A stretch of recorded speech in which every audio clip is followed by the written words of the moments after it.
Днес ще ви водя на делфинариум.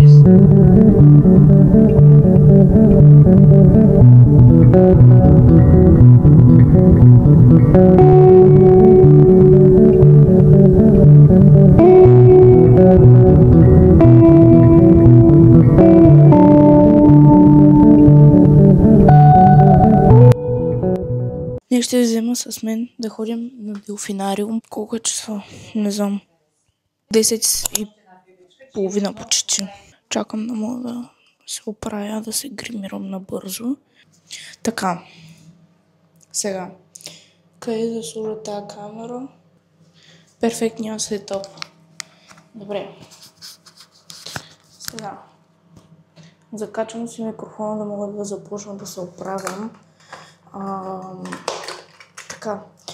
В момента, както ви казах, е почти 10:30 и ние ще тръгваме след мъничко към този делфинариум. Той се намира в Валенсия. Ние по принцип сме в Алзира и ще пътуваме до там. Ако не сте гледали новото ми видео, знаете, че имам камера, най-вероятно и в предния влог, който ще кача. Сте видяли, че пак говоря за камерата. В момента снимам с нея, защото трябва да гледате влога, за да разберете, който ще кача съвсем скоро. Видите как ме изненадаха. Не знам какво да говоря, хора. Косата не знам дали ще е така, защото е мазна и е мръсна и просто много е зле. Като цяло аз във всеки влог се опаквам за нещо. Хора, аз съм на 1 час сън. Регламент почти.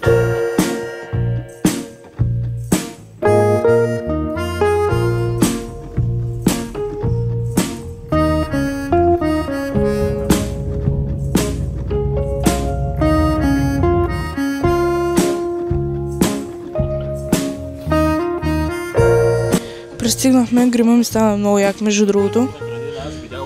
Пристигнахме вече във Валенсия. Това е сестра ми. В аквариума. В тунела с акули, риби, скариди и още много неща. Аха, окей.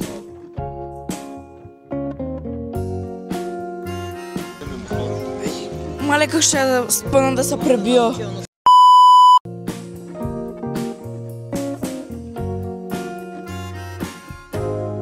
Много е забавно и сега никой не ме познава тук в Испания и аз ще ходя просто, ще говоря на български и никой няма да ме разбира и ще бъде просто прекрасно. Тия глупости мога да израса, ама доста български думи означават доста нещо друго на испански. Защото, например, ние си казваме како, нали, аз съм кака и на мен ми казват како, нали? А пък како на испански означава Уайно.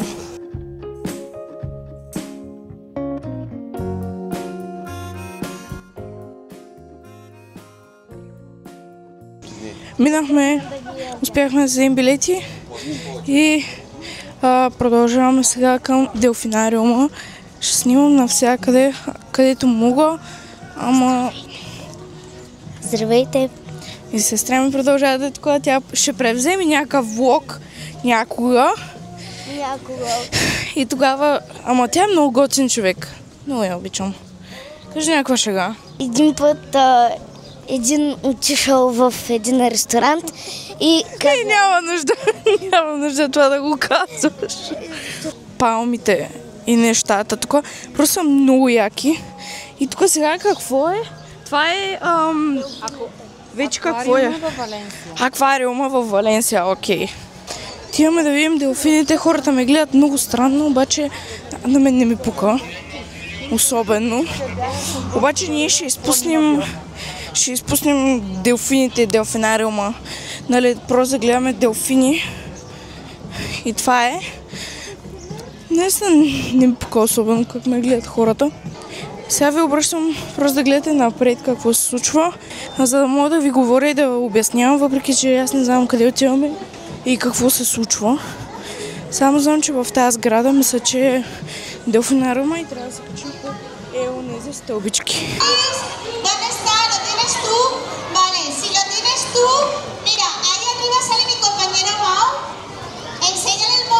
Porfa.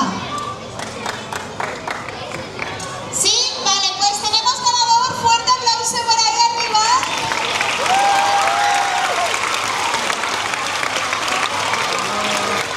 Como veo que vas con un grupo, por fin me envías un niño o niña entre 4 y 12 y mientras yo os voy a dejar con un vídeo. Es muy bonito porque habla de todos los hitos que ha habido a lo largo de estos años. Con él vamos a dar paso a nuestra presentación. Así que, adelante, vídeo.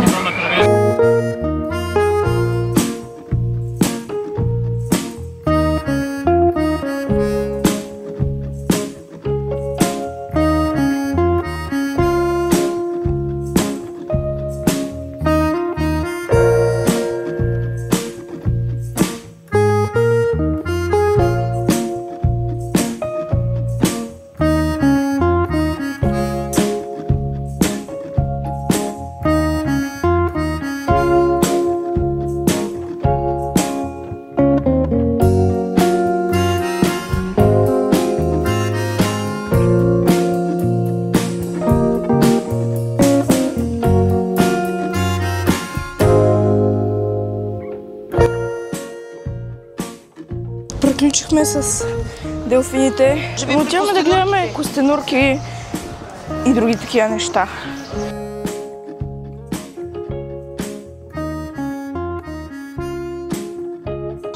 Отиваме на пингвините. Искам плюшена играчка. Не, плюшени играчки не. Моля те! Нещо друго. Имаме костенурки. Много са яки. Приличат на камък. Сега сестра ми явно иска да превзема влога. Тя го превзе. Да. Официално вече аз превзех влога на сестра ми. Може да кажа и да оставим да превземаш влога. Тук има много интересни табелки и много помагат, така че да, ние продължава с нейния. Хората в Испания гледат много странно, ама сигурно гледат по-добре, отколкото в България, пък и мен много не ме интересува. Така, хора, сега продължаваме. Сега отиваме към пингвините и тях да ги видим. Между другото, за първи път сме в Испания. И аз съм много изненадан, защото тук отглеждат делфини, костенурки, да, всичко. Какво се сечеш, още малко и тюлени да видим, мечки. Да.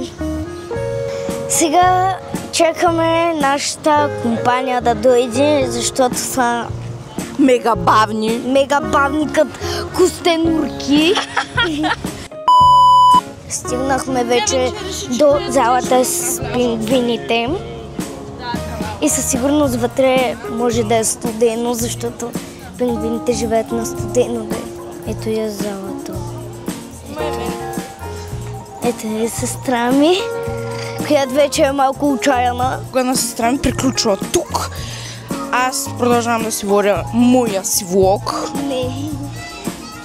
Ако може. Ако има някакви карти, неща. Тук има температура. Може да се опиташ да вдигнеш. Аха. Да. Оле, да, окей. Така, тук има за климата, всякакви неща. Много интересно, защото имаме неща, които не знаем, не сме научавали. Тук има риби и работи. Това е в света Арктик.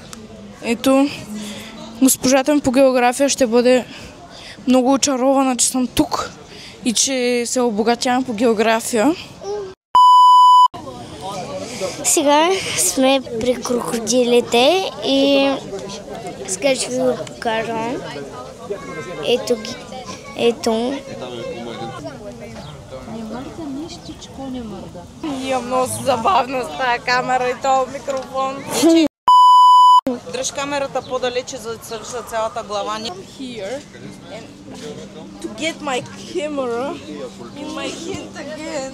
Искам да ти взема блога. Надявам се да не ме чувате. Това дупени ще ли той пляскани? Май иска. Пляскаш кака си. Аз си го крия. Май иска сам за пердахе.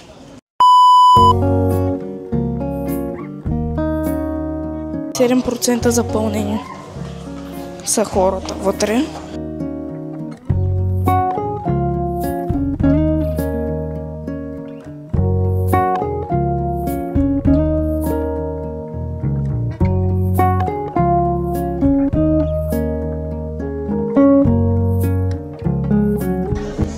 Малко ще ви макула. Продължаваме, нали, с рибите. Тук има хора, които мислят, че са намерили или не знам. Наистина нямам никаква идея. Ей, тая риба е като от Немо. Буквално е като от Немо. Най-голямата риба.